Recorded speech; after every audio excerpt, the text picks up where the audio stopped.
बल्कि 4 राज्य कहा जाए तो गुजरात, महाराष्ट्र, मध्य प्रदेश और राजस्थान, ये 4 राज्य से होकर दिल्ली मुंबई नेशनल कॉरिडोर निकलने वाला था, जिसमें 8 लेन की सड़क बनने वाली थी।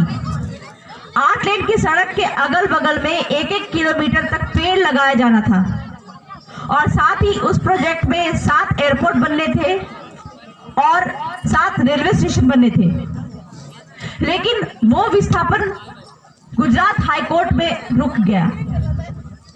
वो कैसे रुका, उसका प्रोसेस क्या है, कैसे हम इस मैटर पे लड़ सकते हैं, संवैधानिक तरीके से हम कैसे लड़ सकते हैं, तो इसके लिए आप लोगों को जानकारी इकट्ठा करना पड़ेगा, समझना पड़ेगा कि यह विस्थापन हम कैसे रोक सकते हैं।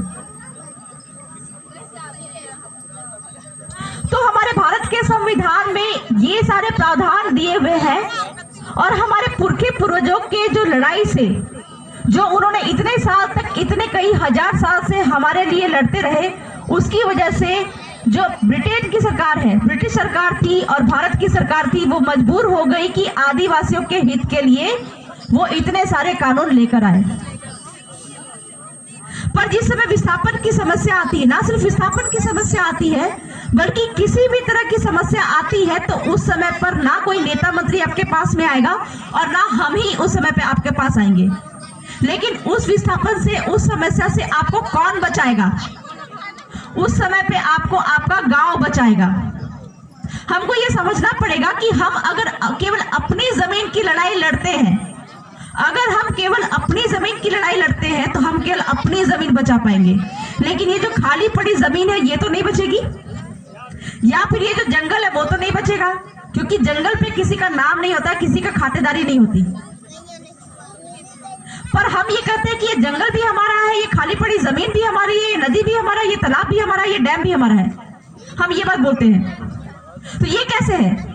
हमारे बाप दादाओं ने तो नाम तो लिखा वंशावली में, ये जमीन इसकी, ठीक है, फलाना फलाना का बेटा 2 बेटा, उसके 4 बेटे, ऐसे करते करते जमीन के खातेदारी में नाम तो चढ़ा दिया, लेकिन ये खाली पड़ी जमीन किसी के नाम पे नहीं है। लेकिन हमको ये समझना पड़ेगा कि ये जो खाली पड़ी जमीन है ये गांव के नाम पे है।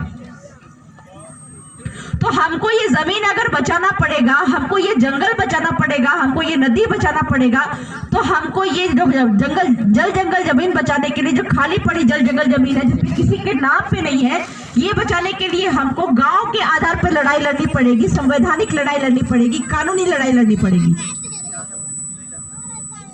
तो गुजरात में जिस समय पे मैं वहां पे थी, तो नेशनल कॉरिडोर के नाम पे भूमि का विस्थापन होना था। जैसा कि मैंने बताया 7 एयरपोर्ट, काफी सारे आदिवासियों की जमीन वहां पे जा रही थी, गांव की जमीन जा रही थी, कितने सारे गांव विस्थापित होने वाले थे। तब हमने क्या किया, बोला कि रूढ़िगत ग्राम सभा आप खड़ी करिए। वहां पे रूढ़िगत ग्राम सभा खड़ी करने की आवश्यकता नहीं थी, ग्राम सभा तो ऑलरेडी चल रही थी। क्योंकि हमारे बाप दादाओं की जो व्यवस्था है, मुकरदम व्यवस्था है, पटेल गमेती मुकरदम, ये व्यवस्था ना सिर्फ आपके गोंड क्षेत्र में है बल्कि पूरे भारत भर के सभी आदिवासी क्षेत्र में ये मुकरदम व्यवस्था है। और हमारे जो जल जंगल जमीन बसती है वो इसी व्यवस्था से ही बसती है, जो कि हमने गुजरात हाईकोर्ट में बचा के दिखाया।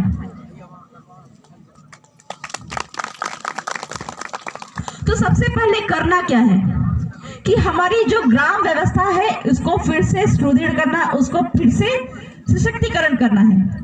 क्योंकि मध्य प्रदेश का जो भू संहिता है, हमको लगता है कि नहीं ये ग्राम सभा है, ये गलत है, ऐसा नहीं है। ये जो रूढ़िगत ग्राम सभा हम पे ये वहां बिठा दिया गया है कि ये जो पंच पटेल मुकरदम की जो व्यवस्था है वो गलत है, ऐसा नहीं है। क्योंकि मध्य प्रदेश की भू संहिता में भी ये चीज ऑलरेडी लिखा हुआ है कि यहाँ पे हेरिडेटरी पटेल रहेगा। हेरिडेटरी पटेल मतलब मुकरदम, यहाँ पे पटवारी रहेंगे, यहाँ पे हेरिडेटरी पटेल होगा जो कि जमीन का टैक्स काटेगा, गांव की जमीन का टैक्स काटेगा। ये पावर तो था ना मुकरदम के पास में। तो आज भी जो मध्य प्रदेश का जो भू संहिता है उसमें ये चीज लिखा हुआ है, मतलब कि जो कानून और संविधान का 5वीं अनुसूची भी इसकी अनुमति देता है। 5वीं अनुसूची यानी कि सुप्रीम कोर्ट का समता जजमेंट जब हम लोग पढ़ते हैं उसमें ये बात लिखा हुआ है कि object of 5th schedule is to preserve tribal autonomy. मतलब 5वीं अनुसूची का मेन उद्देश्य आदिवासियों के जो रूढ़ी प्रथा कस्टम व्यवस्था के तहत जो ग्राम सभा है उसको बचाना है। पर चूंकि हमको जानकारी का अभाव है, जो कलेक्टर साहब यहाँ बैठे हैं उनको जानकारी का अभाव है, जो पुलिस व्यवस्था यहाँ पे चल रही है उनको जानकारी का अभाव है, इनफैक्ट जो MP MLA या फिर सरकार जो यहाँ बैठी है उनको भी जानकारी का अभाव है। किसी को संविधान कानून की समझ नहीं है। तो ये मुकद्दम व्यवस्था को 5वीं अनुसूची में भी लिखा गया है। सुप्रीम कोर्ट का समता जजमेंट बोल रहा है, सुप्रीम कोर्ट का जगपाल सिंह बनाम पंजाब जजमेंट बोल रहा है, कई सारे जजमेंट है जो बोल रहे हैं कि आदिवासियों की रूढ़िगत ग्राम सभा यहाँ पे है। तो ये ग्राम सभा क्या करेगी? ये ग्राम सभा को सशक्तिकरण करके हम लोगों ने क्या किया, बोला कि आप इस जो ज्ञापन बनाया, एक ज्ञापन बनाया ग्राम सभा का जो प्रस्ताव होता है रूढ़िगत ग्राम सभा का 13(3) क ग्राम सभा। अब ये 13(3) क्या है, इसको किस तरह से पावर है ये हम बाद में बताएंगे, लेकिन इसका फायदा कहाँ पे हुआ ये हम आपको बताते हैं। तो वो 13(3) क ग्राम सभा को से हम लोगों ने एक प्रस्ताव पारित करवाया। उसमें मेरा कोई रोल नहीं था, मैंने कुछ नहीं किया, या फिर बाकी जो राजनीतिक पार्टी वाले थे उन लोगों ने कुछ नहीं किया। जो किया वो गांव वालों ने किया, और जो जमीन बची गांव वालों की बची, गांव वालों के द्वारा गांव वालों के लिए बची।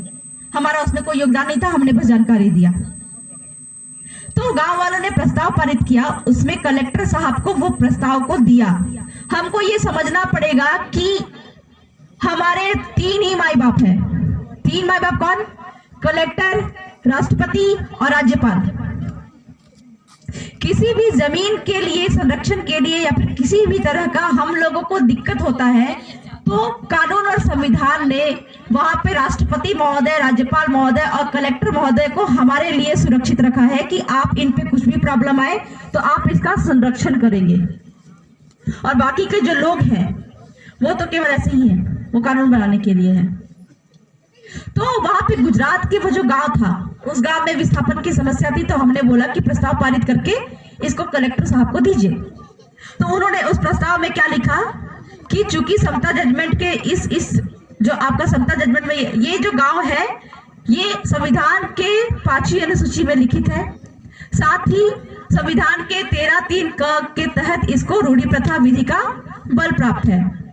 दूसरी बात है, इसी विधि का बल प्राप्त होने के कारण हमको संविधान की शक्ति है और कार्यपालिका, न्यायपालिका, विधायिका तीनों इसी में निहित है। हमारी जो रूढ़िगत जो मुकद्दम पट्टेल व्यवस्था है इसी में तीनों है। तो आपका गुजरात लैंड रेवेन्यू कोड हो या फिर Madhya Pradesh land revenue code, उसका भी हवाला उन्होंने गांव वालों ने दिया और बोला कि यहाँ पे ये कानून में लिखा हुआ है कि आदिवासी की जमीन, इस क्षेत्र की आदिवासी की जमीन बिना कलेक्टर की पूर्व मंजूरी के नहीं जाएगी, किसी को नहीं दी जाएगी, चाहे वो कंपनी हो, चाहे वो गैर आदिवासी हो, चाहे वो कोई भी हो। आपको ये बात समझना पड़ेगा कि यहाँ पे और एक सुप्रीम कोर्ट का जजमेंट है जिसमें ये कहा गया है कि आदिवासी की जमीन किसी गैर आदिवासी को नहीं जाएगी, साथ ही किसी गैर आदिवासी की जमीन भी इस क्षेत्र में है वो भी अगर बिकेगी तो आदिवासी को ही बिकेगी। सुप्रीम कोर्ट का पी रम्मी रेड्डी जजमेंट ये बात कहता है, ठीक है। अब वहां पे वो जमीन, समता जजमेंट क्या बोलता है कि कंपनी, चर्च, मंदिर, मस्जिद और कोई भी संरचना अगर आदिवासी क्षेत्र में है, 5वीं क्षेत्र में है, तो वो भी सिर्फ एक व्यक्ति है। मतलब अगर मैं आदिवासी हूं तो मेरे को इस क्षेत्र में रहने का अधिकार है। अगर पेड़ अगर आदिवासी क्षेत्र में अगर आदिवासी ने उसको लगाया है तो उसको उस क्षेत्र में रहने का अधिकार है। घर अगर है, अगर आदिवासी की है तो उसको वहां पर रहने का अधिकार है। कंपनी अगर है, कंपनी अगर आदिवासी की है तो उसको वहां पर रहने का अधिकार है, अन्यथा नहीं है। तो सुप्रीम कोर्ट के समता जजमेंट ने कहा कि कंपनी भी एक व्यक्ति है, अगर उसको आदिवासी क्षेत्र में रहना है तो उसको भी आदिवासी होना पड़ेगा। तो यह हवाला उस ज्ञापन में दिया गया, जो प्रस्ताव पारित किया गया था उसमें दिया गया कि चूंकि कंपनी भी, आप जो ये जमीन जो सरकार को, किसको, केंद्र सरकार का जो नेशनल हाईवे अथॉरिटी है उसको आप ये जमीन जो है, कलेक्टर साहब को उन्होंने लिखा, गांव वालों ने लिखा कि चूंकि आप ये जमीन को जो केंद्र सरकार के नेशनल हाईवे अथॉरिटी को दे रहे हैं यह गलत है। कैसे गलत है? चूंकि यह जो नेशनल हाईवे अथॉरिटी के नाम पे आप जो दे रहे हैं वो भी एक कंपनी है, और कंपनी को नेशनल हाईवे अथॉरिटी जो है वो उस कंपनी के नाम से उस जमीन को अधिग्रहण कर रहा है। और सुप्रीम कोर्ट का समता जजमेंट यहाँ पे कहता है कि आदिवासी क्षेत्र में सिर्फ आदिवासी की ही जमीन होगी। इनफैक्ट कलेक्टर भी जमीन जब हस्तांतरण करेगा तो वो भी आदिवासी को ही करेगा, तो आप ऐसा नहीं कर रहे हैं। दूसरी बात है कि मध्य प्रदेश भू संहिता या फिर गुजरात भू संहिता में लिखित है कि बिना कलेक्टर की पूर्व मंजूरी के आदिवासी की जमीन किसी को हस्तांतरित नहीं होती है, या फिर किसी प्रोजेक्ट के लिए वो क्षेत्र मतलब कि नहीं जाएगा बिना ग्राम सभा की अनुमति के। तीसरी बात यह है कि भूमि अधिग्रहण कानून के सेक्शन 41-42 के अनुसार एक तो आदिवासी की जमीन ली ही नहीं जा सकती। दूसरी बात, विकास कार्य के लिए बहुत जरूरी है तभी ली जाएगी। तीसरी बात है कि उसके लिए भी ग्राम सभा की अनुमति आवश्यक होगी। आपने हमारी अनुमति, ग्राम सभा की अनुमति नहीं ली, आपने रूढ़िगत ग्राम सभा की अनुमति नहीं ली। इस प्रकार यह भूमि अधिग्रहण जो है वो बिल्कुल भी गलत तरीके का है। और हम इस प्रस्ताव में यह लिखते हैं कि हमको जो दिल्ली मुंबई नेशनल कॉरिडोर के लिए अपनी जमीन का अधिग्रहण नहीं करवाना है। ठीक वैसे ही जो डैम क्षेत्र के लिए विस्थापित है उनको भी इस तरह का प्रस्ताव पारित करना चाहिए कि आज फलाना दिनांक में सर्वसम्मति से रूढ़िगत ग्राम सभा 13(3) क के तहत, संविधान के 13(3) क के तहत ग्राम सभा को यह पावर प्राप्त है। उसको ही कानून की शक्ति है, विधि की शक्ति है, कार्यपालिका, न्यायपालिका, विधायिका तीनों इसी में है। और इस रूढ़िगत ग्राम सभा में सर्वसम्मति से हम लोगों ने निर्णय लिया है कि डैम के लिए हम ये जो जमीन है, अगर आप चाहे तो देना चाहते हैं तो दे सकते हैं, नहीं देना चाहे तो नहीं दे सकते हैं। यहाँ पे दोनों बातों में ये कहना चाहती हूँ कि सुप्रीम कोर्ट ने भी ये बात कही है कि अगर आदिवासी क्षेत्र में कोई जमीन का अधिग्रहण होता है तो बिना ग्राम सभा की पूर्व मंजूरी के नहीं होगा। अगर आप जमीन देना चाहते हैं तो भी ग्राम सभा की अनुमति लगेगी, नहीं देना चाहते हैं तो भी ग्राम सभा की अनुमति लगेगी। अगर कोई यहाँ पे स्कूल बन रहा है, आपको लगता है कि वो आपके हित में है तो आप जमीन दे सकते हैं। अगर आपको लगता है कि नहीं है हित में तो नहीं दे सकते हैं। लेकिन उसके लिए पूरा का पूरा ग्राम सभा बैठ के बकायदा कलेक्टर मतलब कि वो प्रस्ताव पारित करेगा, सरपंच के उपस्थिति में वो प्रस्ताव पारित करेगा और फिर वो जाएगा कलेक्टर के पास में। तब जाके वो कलेक्टर किसी को, चाहे वो कंपनी को दे चाहे किसी सरकार को दे, तब वो जमीन दे सकती है, ऐसे नहीं दे सकती। तो कुल मिला के किसी भी जमीन के अधिग्रहण के लिए जो सबसे पहली प्रायोरिटी है, जो सबसे पहली जरूरी चीज है, वो है ग्राम सभा 13(3) का ग्राम सभा की अनुमति।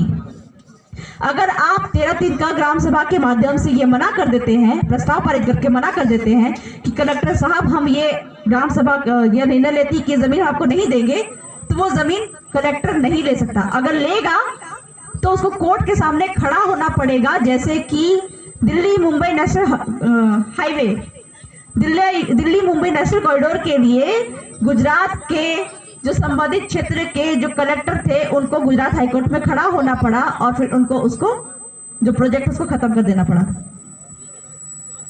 तो आपको भी अगर किसी भी तरह का विस्थापन रोकना है, सबसे पहले आपको प्रस्ताव पारित करिए।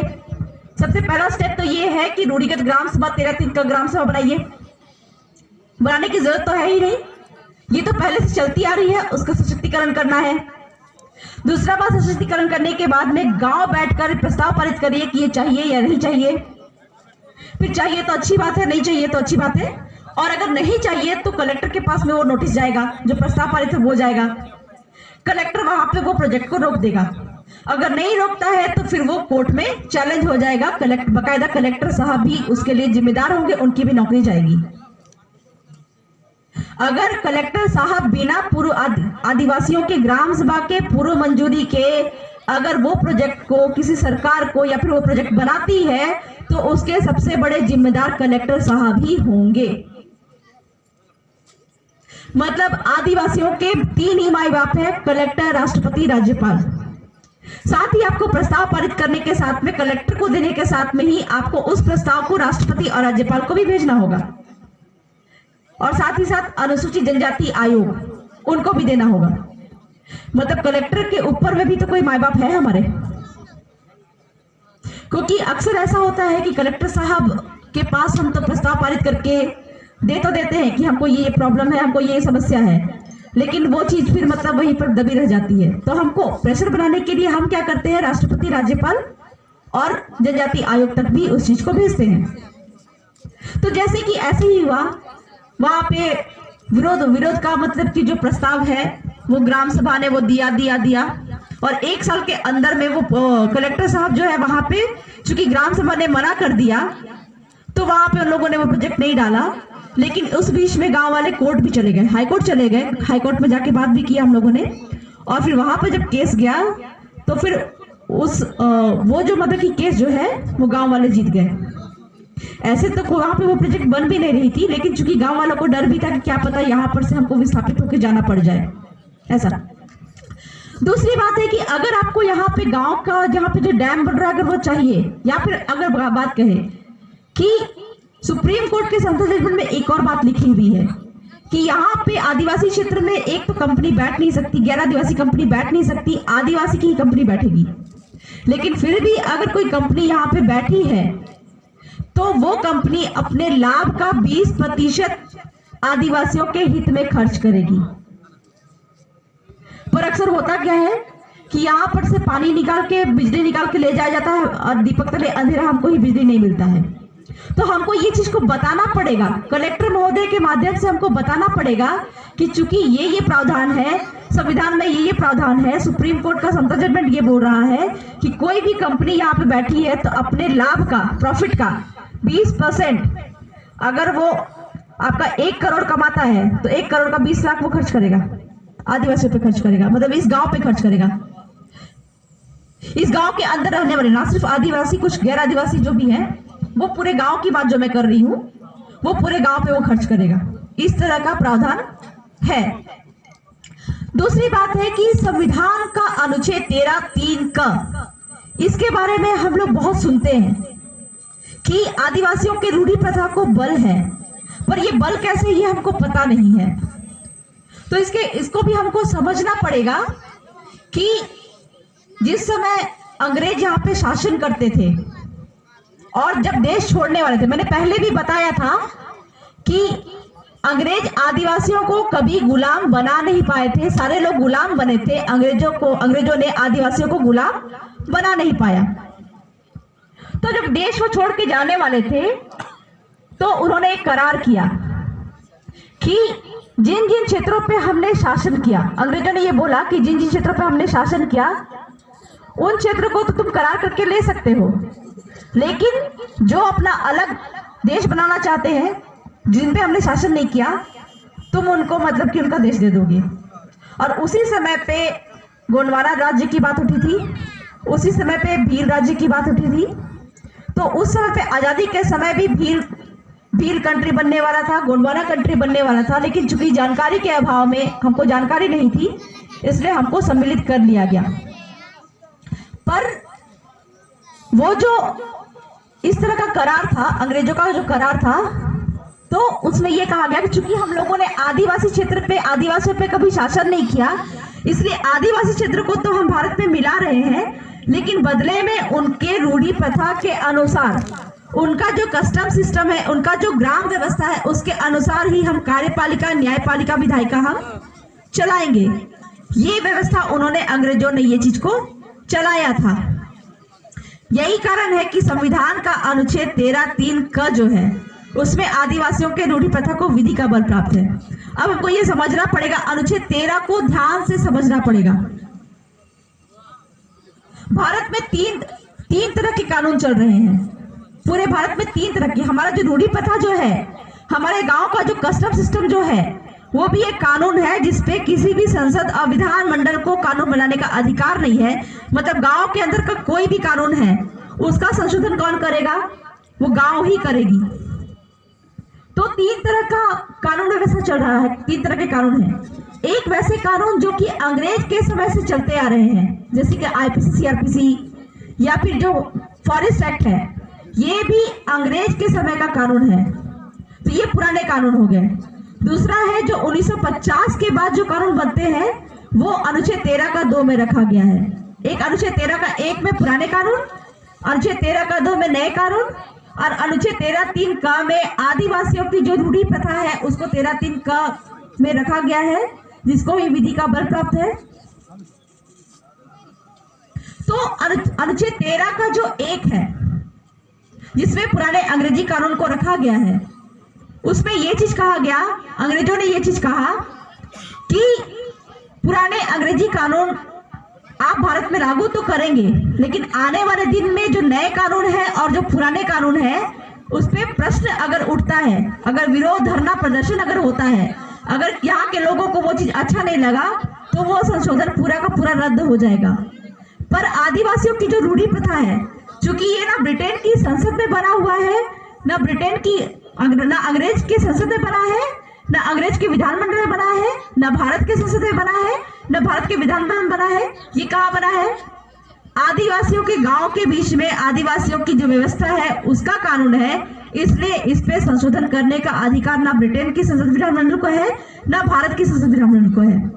और ये इस पे संशोधन करने का अधिकार, यहाँ पे गांव का अंदर के कानून बनाने का अधिकार जो है, रूढ़ी प्रथा का कानून बनाने का अधिकार जो है, वो गांव के मुकद्दम व्यवस्था या फिर गांव के जो लोग हैं उनको मिल के बैठ के बनाने की आवश्यकता है, और उसका संशोधन भी वही कर सकते हैं। इसी पे उड़ीसा में एक वेदांता जजमेंट आया था, जिसमें एक नियमगिरी पहाड़ी थी। नियमगिरी पहाड़ी, वहां पे वेदांता कंपनी जाके उसमें जो खनिज, पहाड़ी पे जो खनिज है उसको निकालना चाह रही थी। वहां के आदिवासियों को, कोंद आदिवासियों को विस्थापित करना चाह रही थी। तो वहां के गांव वालों ने क्या किया, उनके पास चूंकि 13 का ग्राम सभा का पावर था, उनको पता था, उन लोगों ने क्या किया, सुप्रीम कोर्ट को, जो सबसे बड़े कोर्ट है, उसको गांव में बुलाया। कितने गांव ने? 21 गांव ने सुप्रीम कोर्ट को अपने गांव में बैठाया, और इसी तरह सुप्रीम कोर्ट यहाँ बैठ के उन लोगों की बात सुनी। पूरे गांव वाले जो 21 गांव बैठे थे कोंद आदिवासियों के, उन्होंने एक स्वर में कहा कि हम अपनी जमीन को किसी कंपनी को नहीं देना चाहते हैं। तो सुप्रीम कोर्ट ने कहा कि मैं आदिवासियों के रूढ़ी प्रथा ग्राम सभा के खिलाफ नहीं जाऊंगा। उसी दिन से ये जो मतलब कि जजमेंट आया, न लोकसभा न विधानसभा, सबसे ऊंची ग्राम सभा।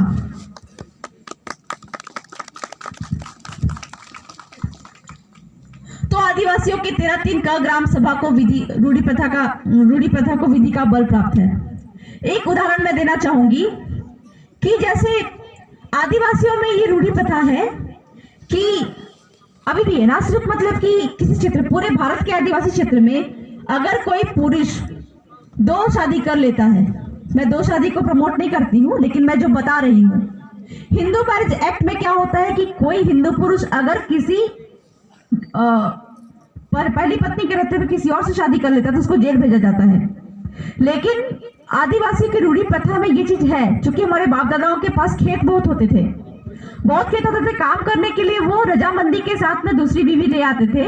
लेकिन उनपे आज भी अगर कोई 2 शादी करता है तो ना उस पे दहेज का कानून लगता है और ना उसको जेल होती है। हाँ, जानकारी के अभाव में उसको जेल हो जाती है। तो ये हमारे रूढ़ी प्रथा का ताकत। और किसी भी तरह का इस तरह का आपसी विवाद होता है, जो अगर कोई लड़का आपस में गांव में किसी भी तरह का आपका विधि व्यवस्था बिगड़ती है, तो आज भी पंच पटेल बैठ के यहाँ पर निर्णय लेते हैं। और अगर कोई पुलिस यहाँ पे घुसती भी है तो पहले पूछती है कि यहाँ पे पंच पटेल का सिग्नेचर लेती है, तब जाके FIR करती है, अदरवाइज नहीं करती है। तो ये रूढ़ी प्रथा को विधि का बल प्राप्त है, केवल वो बल प्राप्त नहीं है, उनको कार्यपालिका, न्यायपालिका, विधायिका तीनों का बल प्राप्त है। और जो CRPC आदिवासियों पर लागू नहीं होती, इस पे जजमेंट भी है, पल्ला काशी विश्वनाथम वर्सेस आंध्र प्रदेश। वहां पे ये साफ साफ लिखा हुआ है कि आदिवासियों पे CRPC का कानून लागू नहीं होता। पर जानकारी के अभाव में, जैसे कि यहाँ पे बोला भी गया, एक बात वहां पे IPC CRPC का सेक्शन में 5 में लिखा हुआ भी है कि इस अधिनियम की कोई भी बात स्थानीय विधि को प्रभावित नहीं करेगी। मतलब कि जब तक कोई आदमी वहां पे जाके कोर्ट में जाके नहीं बोलता है कि हमारे यहाँ पे 2 शादी करने का तो रिवाज है, कि हमारे यहाँ पे लड़कियां तो दहेज लेती हैं, लड़के दहेज नहीं लेते, हमारे यहाँ पे लड़कियां दहेज लेती हैं, आपके यहाँ पे लड़की लेती है, लड़की लेती है, लड़का लेता है, नहीं, हमारे यहाँ पर तो लड़कियां दहेज लेती हैं, ऐसा। तो जो जो रूढ़ी कस्टम है, तो वहां पे मतलब कि इस तरह की चीजें हैं कि नहीं, दो शादी करने का रिवाज हमारे यहाँ पे है। ये अगर कोर्ट को बताते हैं तो कोर्ट भी वहां पे जजमेंट लेता है कि नहीं, आप ये मैटर को ग्राम सभा में जाके निपटारा करो। पर जानकारी के अभाव में, जब से 1996 के बाद से हमको जानकारी का अभाव हुआ, जब से पंचायत चुनाव होने लगे तब जाके हमको जानकारी का अभाव हुआ, और तब जाके हम पे प्रशासन का ज्यादा हस्तक्षेप हुआ, हमारी जमीनें भी जाने लगी, और बहुत सारे जो है हमारे हक अधिकारों का हनन भी हुआ। पर हमको ये समझना पड़ेगा कि हमको हमारे जो रूढ़ी प्रथा है, हमारे जो कस्टम सिस्टम है, हमारी जो पारंपरिक व्यवस्था है, उसको बहुत पावर है। पूरे देश में 3 तरह की व्यवस्था चल रही है, कार्यपालिका, न्यायपालिका, विधायिका। आप संविधान जब पढ़ते हैं, संविधान में जब पढ़ते हैं कि वहां पे संविधान, जो लोग पढ़े लिखे हैं वो संविधान अगर पढ़ते हैं तो वहां पे देखिएगा कि किसी राज्य की कार्यपालिका शक्ति के बारे में लिखा हुआ है। मतलब किसी राज्य का पुलिस प्रशासन की जो व्यवस्था होती है, वो पुलिस व्यवस्था राज्यपाल के हाथ में होती है। लेकिन आप संविधान का 5वीं अनुसूची जो आदिवासियों के लिए अगर आप पढ़िएगा तो वहां पे क्या बोलता है कि इस अधिनियम 5वीं अनुसूची के कार्यपालिका शक्ति का विस्तार इस अनुसूची के उपबंधों के अधीन है। बहुत हार्ड लैंग्वेज में संविधान इतना खतरनाक तरीके से लिखा हुआ है कि हमको भी समझ में नहीं आता है, आपको भी समझ में नहीं आता है। पर आसान तरीके से ये बताए कि राज्यपाल के अंडर में सारे पुलिस प्रशासन, पूरे राज्य के पुलिस प्रशासन है, लेकिन अगर आदिवासियों पे पुलिस लगती है तो वो आदिवासियों के रूढ़ी प्रथा ग्राम सभा के अनुरूप ही लगेगी, उससे मतलब पूछ के ही पुलिस वहां पे घुसेगी। यही चीज लिखा हुआ है। क्योंकि 5वीं संविधान का 5वीं अनुसूची, जो कि हमारे पुरखे पूर्वजों ने हमको लड़ाई लड़कर वो दिलवाया, जिस तरह का लड़ाई लड़के हमारे पुरखे पूर्वजों ने शेड्यूल डिस्ट्रिक्ट एक्ट के बाद से आपका गवर्नमेंट ऑफ इंडिया एक्ट का जो वर्जित क्षेत्र, आंशिक वर्जित क्षेत्र से लेके 5वीं अनुसूची के जो विशेष प्रावधान हमको दिलवाए, उसमें ये साफ साफ लिखा हुआ है कि 5वीं अनुसूची, अगर आप आदिवासी क्षेत्र में शासन प्रशासन चलाओगे, चाहे वो कार्यपालिका हो, चाहे विधायिका हो, चाहे न्यायपालिका हो, किसी तरह का भी शासन प्रशासन चलाओगे तो वो आदिवासियों की रूढ़ी प्रथा ग्राम सभा के अनुरूप ही होना चाहिए। यही कारण है कि महाराष्ट्र में राज्यपाल ने 5वीं अनुसूची के उपबंधों के अधीन जो ट्राइबल सब प्लान का पैसा है वो डायरेक्ट ग्राम सभा को देना तय किया। और जैसा कि मैंने पहले भी बोला था कि हम अपना विकास खुद कर सकते हैं। अगर विस्थापन की बात आ रही है, यहाँ पर डैम प्रोजेक्ट आने वाला है जो आपने बताया था, और मैंने पहले भी बताया कि प्रस्ताव पारित करके ग्राम सभा के माध्यम से प्रस्ताव पारित करिए। प्रस्ताव पारित करने के बाद में कलेक्टर साहब को दीजिए। कलेक्टर साहब मतलब कि ये जो ज्ञापन है, जो जो गांव को आपत्ति है, इसमें ये आपत्ति ज्ञापन उनको देने की आवश्यकता है। विस्थापन रुक जाएगा, और फिर लगता है कि नहीं ये विस्थापन नहीं रुक रहा है, फिर से दोबारा देना शुरू करिए। और फिर भी अगर नहीं रुकता है या फिर आपको लगता है कि विस्थापन होने की चांसेस है, तो एक जो आदिवासियों का कोर्ट है, सिविल कोर्ट है, अनुसूचित जनजाति आयोग, राष्ट्रीय अनुसूचित जनजाति आयोग, वहां पे लेटर भेजिए। जब पहला जो ज्ञापन भेजते हो आप कलेक्टर महोदय को, तो वो जो ज्ञापन है उसको आप अनुसूचित जनजाति आयोग को भी दीजिए। आयोग ने कई सारे जो है विस्थापन को रुकवाए भी हैं।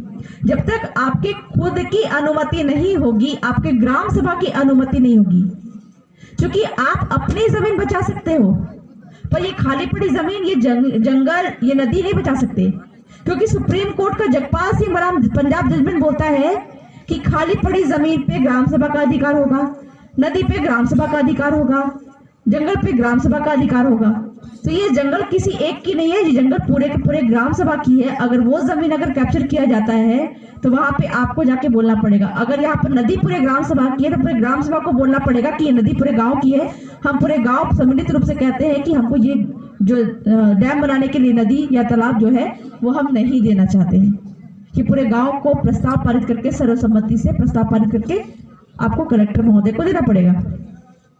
क्योंकि हर कानून, हर संविधान में कलेक्टर महोदय को ही ये प्रावधान दिया गया है, उन्हीं को ये पावर है कि आदिवासी क्षेत्र में किसी भी तरीके का विकास करना है तो कलेक्टर महोदय के द्वारा ही होगा।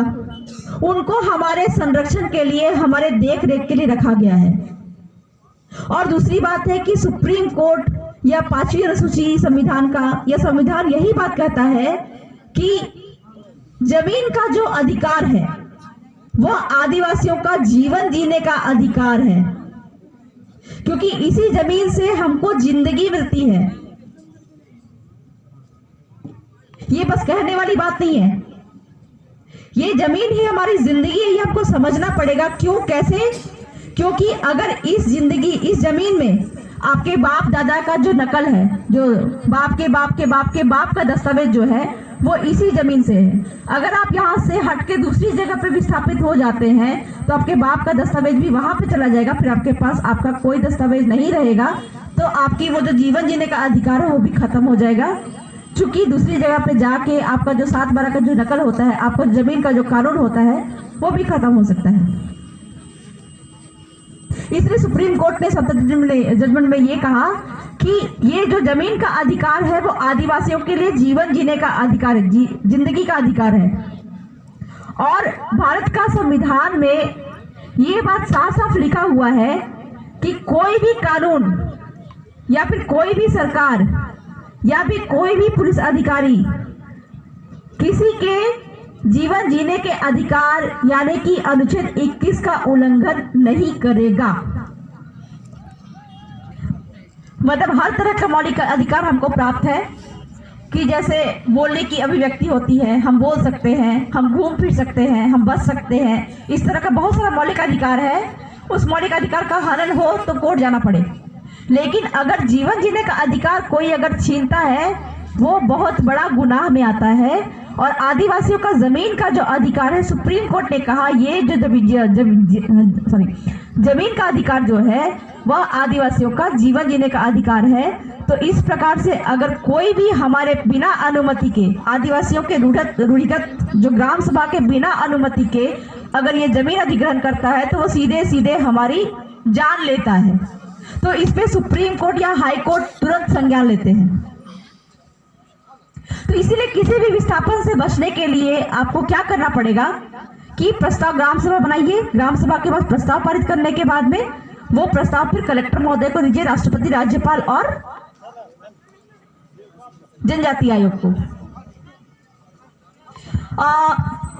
किसी को कुछ प्रश्न अगर पूछना है तो हमसे पूछ सकते हैं।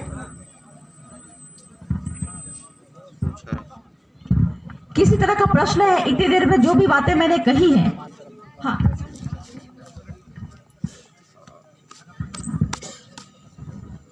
इतनी देर में मैंने कुछ बातें जो बताई आप लोगों को। हाँ, जैसे कि फॉरेस्ट, जंगल के अंदर, जंगल के मतलब जैसे जंगल में सही जमीन है कि उस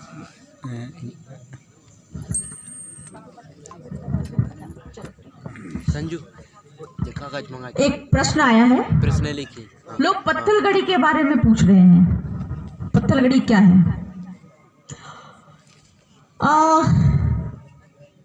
ये पत्थलगड़ी सिर्फ किसी विशेष क्षेत्र की बात नहीं है, ये पूरे भारत भर के आदिवासी क्षेत्र की रूढ़ी प्रथा, कस्टम है। मतलब ये पत्थलगड़ी जो है, जब किसी गांव का सीमाना तय होता है तो गांव का सीमाना में पत्थर गाड़ा जाता है। आपके यहाँ पे उसको क्या बोलते हैं? गांव का जो सीमाना तय करते हैं तो पत्थर गाड़ते हैं, उसको क्या बोलते हैं? मेड़ो, चांदा पत्थर बोलते हैं शायद, क्या बोलते हैं? चांदा बोलते हैं ना। हाँ, जब गांव का सीमाना तय होता है तो पत्थर गाड़ा जाता है। मतलब ये इस गांव की जमीन है, वो उस गांव की जमीन है, उस चांदा पत्थर के बाद इधर हमारी उधर आपकी जमीन, ये डिसाइड करता है पत्थलगड़ी, उसको पत्थलगड़ी कहें।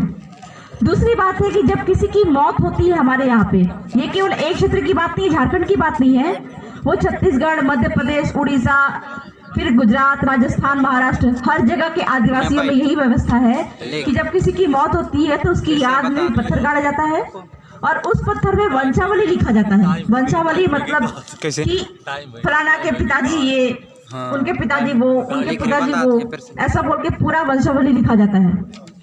उसी वंशावली की वजह से जब अंग्रेज यहाँ पे शासन करने के लिए आए थे तो उन्होंने आदिवासियों से पूछा कि आपकी जमीन कहाँ है, आपके पास तो कोई लिखित में दस्तावेज नहीं है, आपकी जमीन कहाँ है। तो आदिवासी वहां से आपका झारखंड से वही पत्थर जिस पे उनका वंशावली जो बाप दादाओं का नाम था वो लेके ठेठ कलकत्ता तक ढो के लेके गए और उसी की वजह से उनको जमीन का जो 7/12 का नकल होता है, दस्तावेज जो वंशावली होती है, जो खतियान होता है, खाता खतियान होता है, वो उनको बनाया गया। तो एक तरह की पत्थरगड़ी होती है जो कि किसी की मौत पे वंशावली के रूप में गाड़ी जाती है, एक जो गांव का सीमाना तय करता है, और एक जो पत्थरगड़ी है उसमें सूचना के रूप में गाड़ा जाता है। तो झारखंड में या फिर कहा जाए कि संविधान में इतने सारे हमको अधिकार दिए गए हैं, कानून संविधान के अधिकार दिए गए हैं, पर उस कानून संविधान के होते हुए भी जो है सरकार के माध्यम से या फिर शासन प्रशासन के माध्यम से या फिर लोगों के द्वारा उस कानून संविधान का उल्लंघन हो रहा था। तो हम लोगों ने क्या किया कि संविधान के उन अनुच्छेदों को पत्थर पे लिख डाला, और पत्थर पे लिखने के बाद क्या हुआ कि दूसरे लोगों को उससे डर हो गया। बकायदा हम पे केस भी हुआ था, लोग जाते थे अपना रूढ़ी प्रथा के अनुसार, जो हमारे गांव के जो पुजारी होते हैं, रूढ़िगत पुजारी होते हैं, वो जाते पत्थर गाड़ते और तब से सीमा तय करते कि आज के बाद इस गांव पे हमारा अधिकार है और इस जगह पे हमारी व्यवस्था चलेगी, हमारी जो परंपरागत व्यवस्था चलती थी वो चलेगी। और जो कानून संविधान को नहीं मानने वाले थे, चाहे वो लोग हो, चाहे वो शासन प्रशासन हो या फिर सरकार हो, उसको उनसे दिक्कत होने लगी। तब जाके उन्होंने उसको रोकने के लिए, रोक टोक करने के लिए उन्होंने क्या एक विरोधाभास उत्पन्न किया कि ये लोग संविधान की गलत व्याख्या कर रहे हैं। पर जब गुजरात राज्य में मुझे ATS के माध्यम से जब अरेस्ट किया गया था तो वहां पे भी यही बात हुई, यही चर्चा चली गुजरात हाईकोर्ट के सामने। तो गुजरात हाईकोर्ट ने 11 पेज के जजमेंट में, ऑर्डर में उन्होंने यह कहते हुए मुझे जमानत दी कि संविधान की खुद से व्याख्या करना कहीं भी देशद्रोह की कैटेगरी में नहीं आता।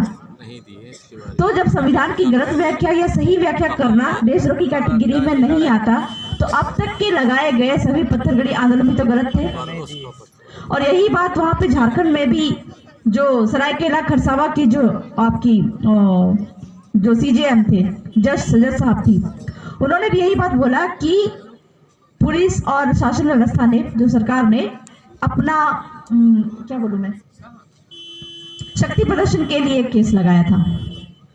तो ये है पत्थरगड़ी, कहीं ना कहीं वो पत्थर की वजह से हमारे जंगल जमीन सुरक्षित रही और हमको रातों रात अपने हक अधिकारों की जानकारी हुई, और हमारे रूढ़िगत जो प्रथागत जो कानून है, जो संविधान के 13(3) क में रूढ़ी प्रथा को विधि का बल प्राप्त है, या फिर हमारी ग्राम सभा को ये पावर है जिसके तहत ही भूमि अधिग्रहण कानून में वो चीज दिया हुआ है, 5वीं अनुसूची में ये चीज दिया हुआ है कि आदिवासियों की 5वीं अनुसूची का मुख्य उद्देश्य ग्राम सभा को सुरक्षित करना है, या फिर भूमि अधिग्रहण का कानून में ये चीज लिखा हुआ है कि आदिवासियों की रूढ़िगत व्यवस्था जो ग्राम सभा के बिना अनुमति के जमीन नहीं ली जाएगी, या फिर और तरह के जो कानून है, या फिर वन अधिकार अधिनियम के तहत ग्राम सभा की अनुमति आवश्यक होती है।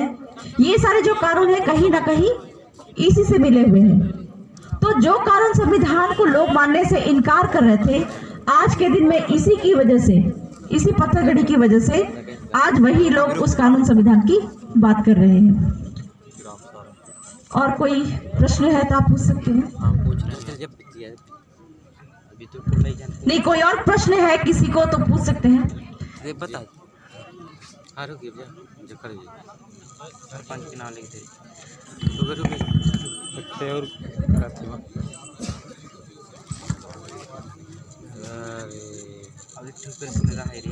बहुत लंबा लिख दिया, कहीं बहुत जो लिख रहा है वह छ जो पूछे कि रहे वही चल मैडम रोक ना। चाहे गुजरात की बात हो, चाहे झारखंड की बात हो, झारखंड में इसी को आपका CNT SPT एक्ट कहा गया, मध्य प्रदेश में मध्य प्रदेश भू संहिता कहा गया, छत्तीसगढ़ में छत्तीसगढ़ लैंड रेवेन्यू कोड या छत्तीसगढ़ भू संहिता कहा गया। महाराष्ट्र में भी महाराष्ट्र लैंड रेवेन्यू कोड या महाराष्ट्र भू संहिता कहा गया। मतलब पूरे देश भर में, यूपी में भी ये चलता है। उसमें साफ साफ ये बात लिखी हुई है कि किसी भी तरह का जमीन अधिग्रहण करने के पहले कलेक्टर की पूर्व मंजूरी की आवश्यकता होगी। मतलब जो उपायुक्त साहब हैं उनकी पूर्व मंजूरी, किसी भी जमीन के अधिग्रहण के लिए पूर्व मंजूरी की आवश्यकता होती है। और यहाँ पे सुप्रीम कोर्ट का हर एक जजमेंट ये कह रहा है कि बिना ग्राम सभा की अनुमति के जमीन नहीं ली जाएगी। अब हमको ये समझना पड़ेगा कि रूढ़िगत ग्राम सभा और सरपंच ग्राम सभा में क्या अंतर है। मतलब जब से ये पंचायत चुनाव शुरू हुआ तब से हम दिग्भ्रमित हो गए। पंचायत अलग है, रूढ़िगत ग्राम सभा अलग है, ये हमको समझना पड़ेगा।